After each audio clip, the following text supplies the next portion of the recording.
Welcome to citizens pulse. నేను మీ రాజేష్.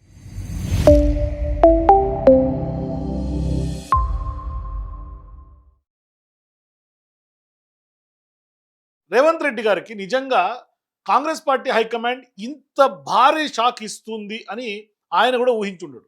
నిజంగా ఇవాళ కేసీ వేణుగోపాల్ కూడా కల్లో కూడా ఊహించుంటారు. ఎందుకంటే కేరళలో ఖచ్చితంగా కాంగ్రెస్ పార్టీ యూడిఎఫ్ డ్యామ్ షూర్గా గెలుస్తుంది అనేది అందరికీ తెలుసు. ప్రతి సర్వేలో వచ్చింది.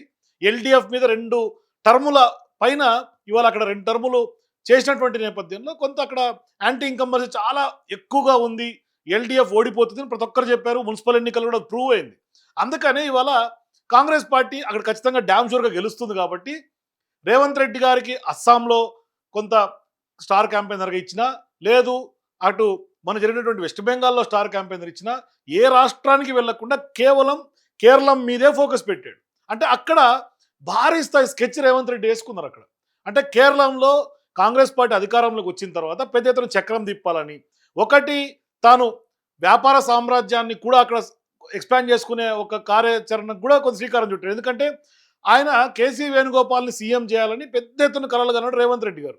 అంటే కేసీ వేణుగోపాల్ ఇప్పుడు ఎవరైతే పార్టీకి సంబంధించి జాతీయ స్థాయిలో జనరల్ సెక్రటరీ ఉన్నాడో ఆయన్ని కొంత సీఎంగా చేయాలి అన్నది పెద్ద ఎత్తున రేవంత్ రెడ్డి ఆరాటపడిండు. దానికోసం ఏకంగా బిగ్ టీవీ ఏదైతే ఇక్కడ తెలంగాణ రాష్ట్రంలో రేవంత్ రెడ్డి గారి ఛానల్ ఒక ముద్ర పడిందో ఆ యొక్క ఛానల్కి సంబంధించినటువంటి శాటిలైట్ ఛానల్ని కూడా కేరళలో ఓపెన్ చేసిండు. అట్లాగే ఆ ఛానల్ తోటి ఊరుకోబెట్టుకోవాలా, ఎన్నికల్లో గెలవడానికి తెలంగాణ సొమ్మును మొత్తం అక్కడ డైవర్ట్ చేసిండు. కేరళ పేపర్లో తెలంగాణలో సంబంధించి గ్యారంటీలు ఏ విధంగా అమలు చేసినాం, ఇక్కడ అమలు చేయలేదు, అది వేరు విషయం. కానీ అమలు చేసినట్టుగా తెలంగాణ ఐఎన్పిఆర్ నుంచి ఫుల్ పేజీలు కేరళలో ఉన్నటువంటి అన్ని పేపర్లకి, అన్ని ఛానల్స్కి యాడ్లు ఇచ్చారు. తెలంగాణకు సంబంధించినటువంటి అధికారికంగా హెలికాప్టర్ని అక్కడ రాహుల్ గాంధీ వాడిండు కేరళలో. సో ఇదంతా చూసి ఈయన అక్కడికి పోయి నువ్వు పోనే విజయన్ అని పెద్ద ఎత్తున ప్రచారం చేసి జాతీయ స్థాయిలో చర్చనీయాంశంగా అయ్యాడు.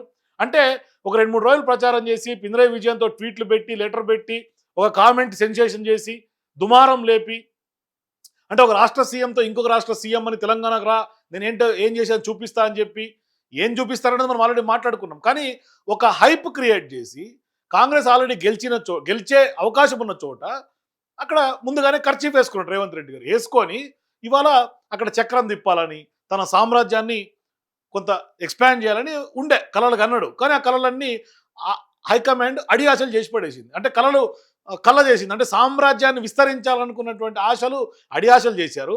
అంటే ఇక్కడ పొలిటికల్ స్కెచ్ కూడా ఉంది వెనకాల. కేసీ వేణుగోపాల్ గారు జాతీయ స్థాయిలో జనరల్ సెక్రటరీ పార్టీకి ఉన్నాడు. మరోవైపు అన్ని రాష్ట్రాలకు సంబంధించినటువంటి పార్టీ వ్యవహారాలన్నీ కూడా ఆయనే చూసుకుంటారు. ఇక్కడ రేవంత్ రెడ్డి గారి స్కెచ్ ఇంకోటి ఉంది అని ఒక చర్చ పొలిటికల్ వర్గాల్లో బాగా సాగింది. ఏంటి ఆ చర్చ అంటే, కేసీ వేణుగోపాల్ గారిని కేరళలో సీఎం గనక చేస్తే అక్కడ ఆ స్పేస్ కొంత అక్కడ వ్యాక్యూమ్ ఉంటుంది. రాహుల్ గాంధీకి నమ్మిన బంటు కేసీ వేణుగోపాల్. కాబట్టి ఆయన్ని కేరళ రాష్ట్రానికి చెందినటువంటి నాయకుడు కాబట్టి ఆయన అక్కడ కేరళలో సీఎం చేసేస్తే ఇక ఆ యొక్క స్పేస్ ఏదైతే రాహుల్ గాంధీ కోటరీలో ఉన్నటువంటి స్పేస్లోకి రేవంత్ రెడ్డి గారి మనుషుల్ని, వేం నరేందర్ రెడ్డి లాంటి వాళ్ళని అక్కడ ప్లేస్ చేయాలి. ఒకవైపు కేరళలో కేసీ వేణుగోపాల్ రెడ్డి కరుణ ఆశీర్వాదం రేవంత్ రెడ్డి గారి మీద ఉంటుంది. అట్లాగే జాతీయ స్థాయిలో అక్కడ వీళ్ళ మనుషులను కనుక ఆ యొక్క కోటరీలో ప్లేస్ చేస్తే ఇక రేవంత్ రెడ్డి గారికి తిరుగు ఉండదు అని ఆయన ఒక స్కెచ్ చేసుకున్నాడు. ఆ స్కెచ్ కాస్త మొత్తం ఇప్పుడు పటాపంచలు అయిపోయింది. ఎందుకు పటాపంచలు అయిందంటే, కేరళ సీఎంగా సతీశన్ గారిని రాహుల్ గాంధీ కానీ లేకుంటే కాంగ్రెస్ పార్టీ హైకమాండ్ కానీ ప్రకటించింది. సో ఇప్పుడు కాంగ్రెస్ పార్టీ అధిష్టానానికి అవసరం అనుకుంటే 1000 కోట్లు ఇవ్వగల సత్తా ఉందని కూడా చెప్పినటువంటి రేవంత్ రెడ్డి గారు అటువంటి ప్రకటనలు చేసిన తర్వాత ఇవాళ సర్వశక్తులు ఒడ్డి అక్కడ గెలుపొందించారు కేరళలో కాంగ్రెస్ పార్టీని. ఇప్పుడు పెద్ద ఎత్తున కేసీ వేణుగోపాల్, రమేష్ చెనితల, అట్లాగే సతీశన్, ఈ ముగ్గురు పెద్ద ఎత్తున పోటీలో ఉన్నటువంటి నేపథ్యంలో క్షేత్రస్థాయిలో గట్టి పట్టున్నటువంటి సతీశన్ను కార్యకర్తలు కూడా కొంత మద్దతు ఉంటుంది అని చెప్పి భావించినటువంటి కాంగ్రెస్ పార్టీ హైకమాండ్ ఇప్పుడు ఆయన్ని సీఎంగా చేసింది. మరి ఈ ఎన్నికల్లో కాంగ్రెస్ పార్టీకి వచ్చినటువంటి సీట్లు 63 మాత్రమే. మరి అధికారం చేపట్టాలంటే మ్యాజిక్ ఫిగర్ 71. దానికోసం ఇప్పుడు అక్కడ ఇతర పార్టీలకు సంబంధించినటువంటి యూడిఎఫ్ మద్దతు ఉన్నటువంటి కూటమి పార్టీలకు సంబంధించినటువంటి మద్దతు కూడా కావాలి. అందుకనే కాంగ్రెస్ తర్వాత అత్యధికంగా గెలిచినటువంటి 22 ఎమ్మెల్యేలు ఉన్నటువంటి party Indian union of Muslim league. అక్కడ ఐయుఎంఎల్ సంబంధించి మరి ఐయుఎంఎల్ కూడా మొదటి నుంచి కూడా సతీష్ అనికి కొంత సంపూర్ణ మద్దతు ప్రకటిస్తూ వస్తుంది. సో ఇదంతా రాజకీయ సినారియో ఉన్నటువంటి నేపథ్యంలో సీఎం ఎంపికలో కాంగ్రెస్ పార్టీ అధిష్టానం నాంచుడు ధోరణి దాదాపుగా మే 4న రిజల్ట్స్ వస్తే ఇవాళ పెద్ద ఎత్తున ఆల్మోస్ట్ 14వ తారీఖు అంటే 10 రోజుల వరకు కొంత హైడ్రామా అయింది, విమర్శలు జరిగినాయి. కేసీ వేణుగోపాల్ సీఎం కావాలని ఒక వర్గం, వద్దని ఒక వర్గం, మాకు వీళ్ళే కావాలని ఇంకొక వర్గం ఆందోళనలు చేశారు. ఇదంతా కూడా పెద్ద ఎత్తున మీటింగులు జరిగినాయి. హైడ్రామా తెలుసు కదా మనకంతా కాంగ్రెస్ పార్టీలో ఎటువంటి హైడ్రామా ఉంటుందో. గతంలో కర్ణాటక చూసినాం, ఇప్పుడు మళ్ళీ కేరళ తెర మీదకి వచ్చింది. సో ఇట్లా ఎంత చేసిన తర్వాత లాస్ట్కి అక్కడ ఉన్నటువంటి మద్దతుతో ఇద్దరిని పక్కన పెట్టి, ఎవరిని రమేష్ చెన్నితలని లేకుంటే కేసీ వేణుగోపాల్ని పక్కన పెట్టి సతీష్ అన్కు సీఎం అభ్యర్థిగా కాంగ్రెస్ పార్టీ ప్రకటించింది, ఎల్పీ లీడర్గా ప్రకటించారు. దీంతో ఇప్పుడు రేవంత్ రెడ్డి ఒకసారి అనుకున్నటువంటి ఆశలు అన్ని కళ్ళంతైనాయని చెప్పుకోవాలి. అయితే ఇక్కడ ఇంకో ప్రధానమైనటువంటి అంశం ఏంటంటే, ఇక్కడ కాంగ్రెస్ పార్టీ కట్టర్ కాంగ్రెస్ కార్యకర్త అయినటువంటి కేసీ వేణుగోపాల్ విషయంలో కూడా ఇక్కడ 63 మంది గెలిచినప్పటికి కూడా 47 మంది కేసీ వేణుగోపాల్కే కొంత మద్దతు ఇచ్చినటువంటి పరిస్థితి. ఖచ్చితంగా మా లీడర్ ఎవరు అంటే తీసుకున్నటువంటి ఫీడ్బ్యాక్లో 47 మంది కొంత కేసీ వేణుగోపాల్ పేరే ఇచ్చారు. కానీ ఇక్కడ కేసీ వేణుగోపాల్ పేరు ఉన్నప్పటికి కూడా అక్కడ మజ్లీస్కి సంబంధించినటువంటి పొత్తు పార్టీలు వీళ్ళందరూ కూడా అక్కడ ఒపీనియన్స్లో భాగంగా, ఫీడ్బ్యాక్లో భాగంగా కేసీ పక్కన పెట్టి ఇవాళ సతీష్ అన్ని సీఎం చేసినటువంటి పరిస్థితి. అయితే ఇక్కడ ఒక షాకింగ్ ఎలిమెంట్ చూపిస్తాం మీకు. ఇది కేసీ వేణుగోపాల్కి సంబంధించినటువంటి ఒక బయట.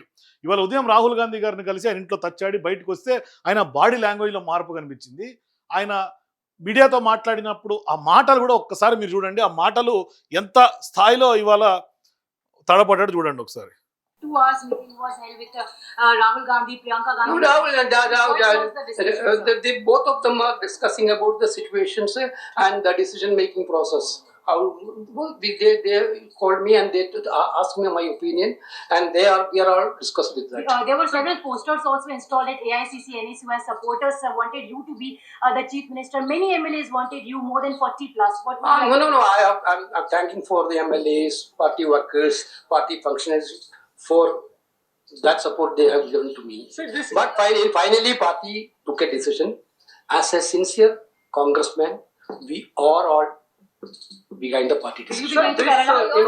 ఇప్పుడు కేసీ వేణుగోపాల్ గారు మాట్లాడినటువంటి మాటలు వింటే ఆయన ఏడుపు ఒకటి తక్కువ. ఎందుకంటే 2 గంటల పాటు సుదీర్ఘంగా రాహుల్ గాంధీ గారితో తర్వాత ప్రియాంక గాంధీ గారితో చర్చించిన తర్వాత బయటకు వచ్చి ఆయన మాట్లాడుతుంటే ఆ యొక్క తడబాటు చూస్తుంటే నిజంగా ఒక రకమైనటువంటి బాధ. అంటే అందిన కాడికి వచ్చినటువంటి అవకాశం చేజారిపోయింది, మళ్ళీ కాంగ్రెస్ గెలుస్తుందా లేదా? ఎందుకంటే అన్ని రాష్ట్రాల్లో పాలన చూస్తున్నాం, కర్ణాటక కానీ తెలంగాణ కానీ గెలిచే పరిస్థితి లేదు. మళ్ళీ మరి ఇప్పుడు కేరళలో మా పరిస్థితి ఏంటి, అవకాశం పోయింది కదా అని ఒక బాధ, ఆందోళన కొంత కనిపిస్తుంది. అయితే ఇక్కడ కాంగ్రెస్ పార్టీ గెలిచేదాకా ఒక తీరు, గెలవంగానే ఒక తీరు. ఎందుకంటే అది అంటారు కదా, మన తెలుగులో సామెత ఉంటుంది, ఓడ దాటే వరకు ఓడం వలన, ఓడ దాటిన తర్వాత బోడం వలన అని. Same situation.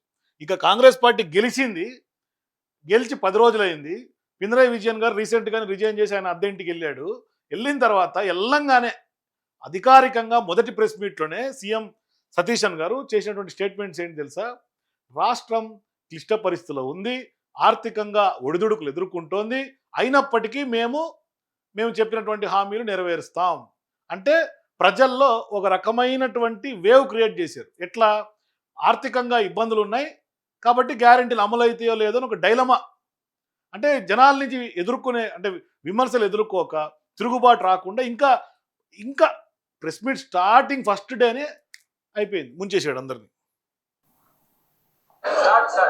എന്റെ പ്രസ്ഥാനം ഇന്ത്യൻ നാഷണൽ കോൺഗ്രസ് എന്നെ വലിയ ഒരു ഉത്തരവാദിത്തമാണ് ഏൽപ്പിച്ചിരിക്കുന്നത്. ഞാൻ ഇതിനോട് അഖിലേന്ത്യാ കോൺഗ്രസ് കമ്മിറ്റി നേതൃത്വത്തോട്, കോൺഗ്രസ് പ്രസിഡന്റിനോടും ശ്രീ രാഹുൽജിയോടും ഉൾപ്പെടെ എല്ലാവരോടും നന്ദി പറയുക. എന്നെ ഇതിന് പ്രാപ്തമാക്കിയത് ഈ തെരഞ്ഞെടുപ്പിൽ കഠിനാധ്വാനം ചെയ്ത ലക്ഷക്കണക്കിന് UDF പ്രവർത്തകരും ടീം UDF ആയി നിന്ന ഞങ്ങളുടെ UDF നേതാക്കന്മാരുമാണ്. అది రాహుల్ గాంధీ గారు ఈ సందర్భంగా ఆయన కంగ్రాచులేట్ చేస్తూనే ఇప్పుడున్నటువంటి ఆర్థిక పరిస్థితి క్లిష్టంగా ఉంది, అయినప్పటికీ UDF ఏదైతే లక్ష్యాలు ఉన్నాయో ఆ లక్ష్యాలను ఛేదిస్తామని ఆయన చెప్పారు. కాబట్టి ఆర్థిక పరిస్థితి గురించి అప్పుడే మొదలైపోయింది, సన్నాయి నొక్కడం స్టార్ట్ చేసిండ్రు ఆల్రెడీ కేరళలో. కాబట్టి ఇక నెక్స్ట్ ఫర్దర్గా ఏం జరగబోతుంది, UDF ప్రభుత్వం ఎంత మేర అక్కడ ఇచ్చినటువంటి గ్యారంటీలు అమలు అవుతాయి. ఎందుకంటే తెలంగాణలో బిగ్ క్వశ్చన్గా మిగిలింది, కర్ణాటకలో బిగ్ క్వశ్చన్గా మిగిలింది కాంగ్రెస్ పార్టీ గ్యారంటీలు. సరే, ప్రభుత్వాలు ఎట్లాగో వాళ్ళ ఆన్ పేపర్లు ఉంటాయి కాబట్టి అమలైనాయని చెప్తారు, అమలు కావని గ్రౌండ్ నుంచి వస్తున్నటువంటి ఫీడ్బ్యాక్లు కదా. మరి కేరళలో కూడా సేమ్ ఎటువంటి పరిస్థితులు ఉండే అవకాశం ఉంటుంది. మరి రాహుల్ గాంధీ గారు నిజంగా రేవంత్ రెడ్డికి బిగ్ షాక్ ఇచ్చినట్టుగా మనం భావించాలా, ఏ విధంగా చూడాలి? మీ అభిప్రాయాల కింద కామెంట్స్ చెప్పండి. For more videos please watch citizens pulse.